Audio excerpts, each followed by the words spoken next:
আজি সমগ্ৰ ভাৰতবৰ্ষৰ কাৰণে এই পবিত্ৰ দিন,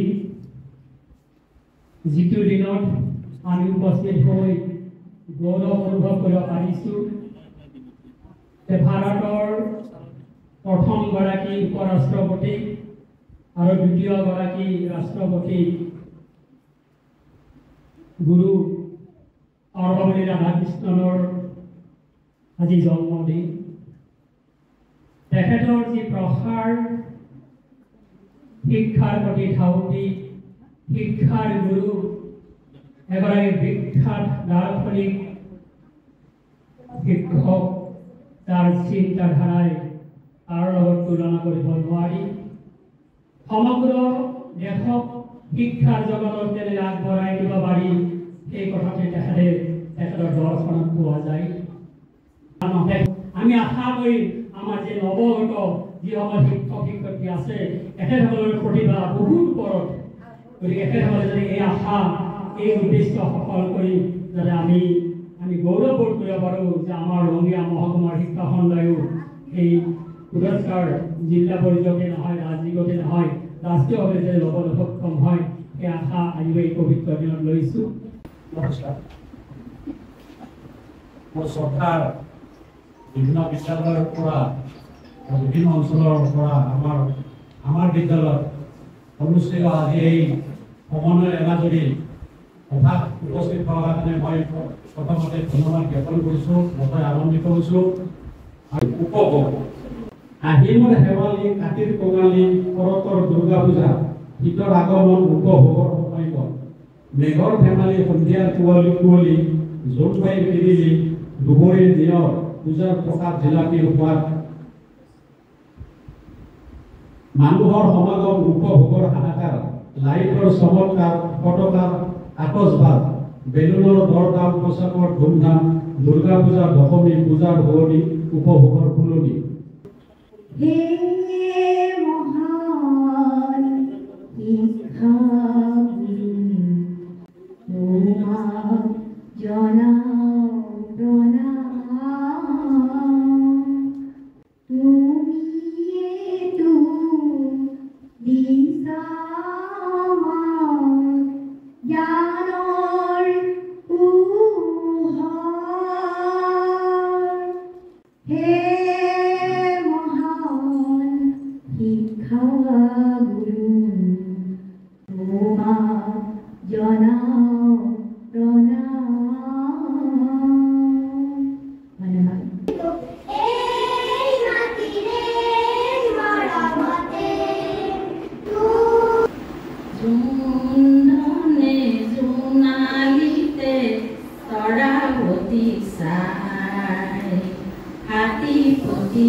কবিতাটিৰ শিৰোনাম গুৰুদেবায় নমঃ। হে গুৰু, প্ৰণাম তোমা, পৰিণত পীৰ, জনমে জনমে জ্ঞান বিলাই তুমি, হৰিলা জ্ঞানৰ তিমিৰ। হে গুৰু, তুমি ব্ৰহ্মা, তুমি বিষ্ণু, তুমি দেব মহেশ্বৰ, সৰ্বকালৰ শ্ৰেষ্ঠ মানৱ তুমি, জ্ঞানে গুণে পৰিপূৰ্ণ। তুমি অবিহনে গোটেই জগত শূন্য, তুমি অবিহনে আমি যে অসাৰ। নিজক উৎসৰ্গা কৰি তুমি পোহৰাই তুলিলা সমগ্ৰ মাটি মানৱ জাতিক। কিন্তু কি যে কাল পৰিল, নৱ যুৱ সমাজে নামানে এই কথা। পাৰিলে সিহঁতে বুজাব খোজে, ওলোটাই গুৰুকহে নানা কথা। কিন্তু তেওঁলোকে জনা উচিত গুৰু যে ৰমস্য, গুৰুৰ আশীৰ্বাদ অবিহনে কৃতকাৰ্য বহু দূৰ, সেয়া অনিবাৰ্য। সেয়ে কৈছো যুৱ সমাজ, এলাহ নকৰিবা গুৰুক বুজিবলৈ, সময় কাষতে সজাগ হোৱা, গুৰুক বুজি ভৱিষ্যত জীৱন সুন্দৰ কৰিবলৈ, ভৱিষ্যত জীৱন সুন্দৰ কৰিবলৈ। ধন্যবাদ।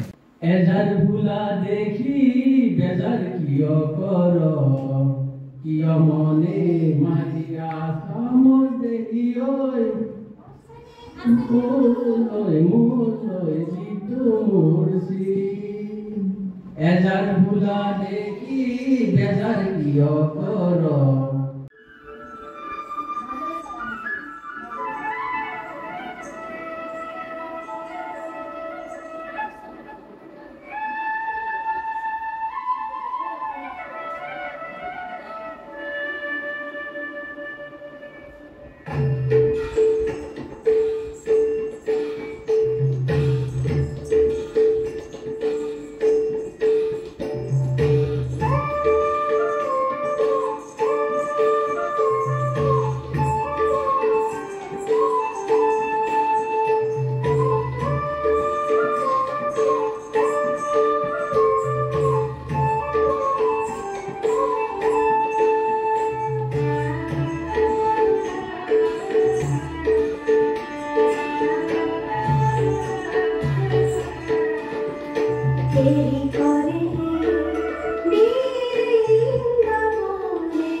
Suku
ঈশ্বৰ আপোনালোকে শুনিছেনে বাৰু ঈশ্বৰ হেনো নিৰুদ্দেশ হৈছে ঈশ্বৰ হেৰাইছে নে পলাইছে নে লুপ্তপ্ৰায় হৈছে মই নাজানো সেয়ে মই ঈশ্বৰক বিচাৰি ফুৰিছোঁ ক'ত আছে তেওঁৰ ঘৰ ক'ত বয়স কিমান পেচাই বা কি তেওঁ এজন নে বহুজন তেওঁ পুৰুষ নে মহিলা তেওঁ মৌন নে বক্তৃতাধাৰী তেওঁৰ উদ্দেশ্য কি বহুজন পুৰোহিতক সুধিলোঁ মৌলবীক সুধিলোঁ ভিক্ষুক আৰু পোকক সুধিলোঁ বহুতে বহুত মত দিলে তেওঁলোকে ঈশ্বৰ কি নাজানে কিন্তু জানে ঈশ্বৰ সৰ্বশক্তিমান ঈশ্বৰ সৰ্বজ্ঞ আৰু ঈশ্বৰ সৰ্বত্ৰ সঁচাই ঈশ্বৰ সৰ্বশক্তিমান হ'বও পাৰে ঈশ্বৰৰ কথা নহ'বও পাৰে সেয়ে মই ঈশ্বৰক প্ৰত্যাহ্বান জনাইছোঁ যে 7 দিনৰ ভিতৰত সমগ্ৰ বিশ্বৰ যুদ্ধস্ত বিস্ফোৰিত নোহোৱাকৈ ৰূপ পাব লাগে পাৰিবনে ঈশ্বৰ পাৰিবও পাৰে ঈশ্বৰৰ কথা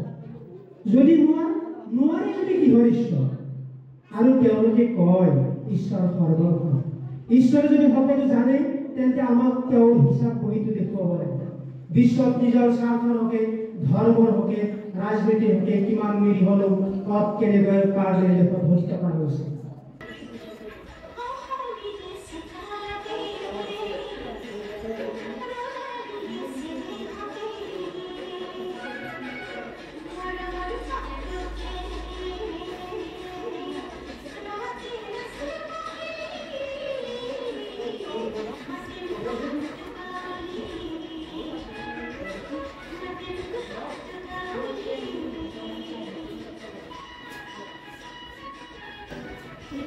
জলে কপাল দেবীর ধরা জলে নয়ন জলে কপাল দেবীর ধরা জলে নয়ন মরুতে জীবন জলে তোমায় নিবিড় মরম দিলের জন জলে কপাল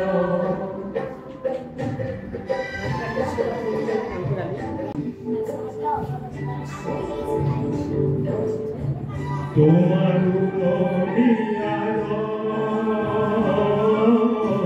মুসুফে উঠাইছ তোমারি হারে আর কবিছে মরণে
আছে আছো আমি আৰু হাৰে আছে প্ৰীতি বিহুৰ তৰি চিধুম বাহিৰ কৰোঁ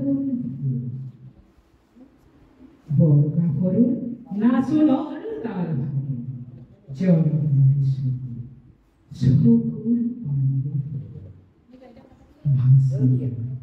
কোনে রাজ আলিয়ে দিয়া খেত করে যায় বিষ্ণুরা হাসি না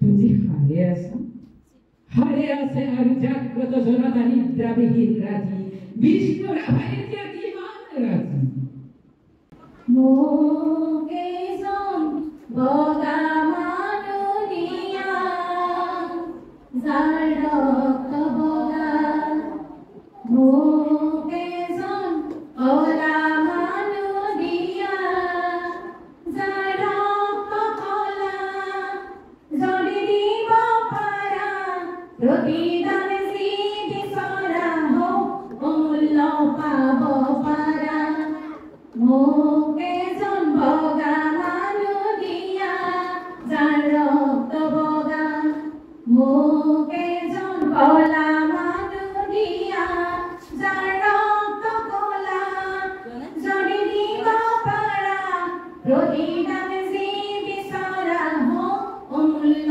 পাব পারা শিক্ষক তুমি হলা অমৃতৰ উৎস তুমি জীৱনৰ অন্ধকাৰৰ অনন্ত ৰাখি মহাপুৰুষ হৈ গৈছে গুৰু বুলি জ্ঞান নাই জ্ঞান বুলি মুক্তি নাই সেই গুৰুৰ প্ৰতিমূৰ্তি হলা তুমি হলা শ্ৰেষ্ঠ পূজাৰী মন্দিৰৰ নহয় মানৱতাৰ বিধা কৰা তুমি হলা আকাশ যাৰ হিমালয় যাৰ স্নেহৰ সন্তান তুমি হলা গছ যি ফল নাখায় ঈশ্বৰকে অমূল্য মাছ তুমি হলা নদী অবিৰত ভাগি সমাজৰ নতুন সঞ্চয় কৰা যাব শিক্ষক তোমাৰ হাতত জন্ম ডক্টৰ কালামৰ পৰম গান্ধীজীৰ সত্যৰ ভগত সিঙৰ সাহস তুমি শিকাইছিলা দেশৰ বাবে জীৱন দিয়াটো সঁচা তুমি